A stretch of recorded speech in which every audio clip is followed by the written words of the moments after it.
Q-Bitz, how to play.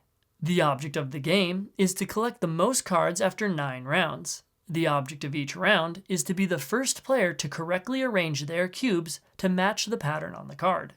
Give each player a tray and 16 same colored cubes.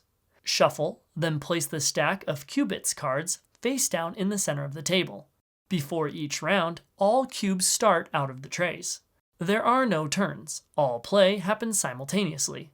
In the first round, any player turns over the top Q-Bitz card and all the players race to recreate the pattern shown on the card using only their own set of colored cubes, rotating them any way they wish. The first player to complete the pattern yells Q-Bitz, and all the other players stop and verify the pattern is correct. If it is, then that player collects the card. If it is incorrect, then play resumes for everyone.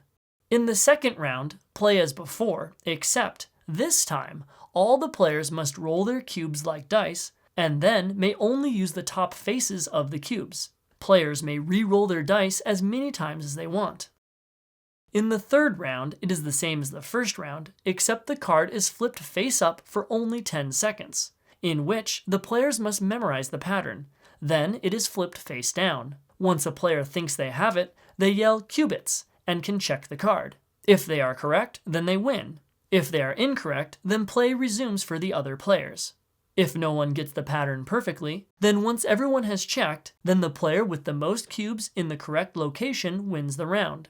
If it is a tie, then the player who had shouted Q-Bitz soonest wins.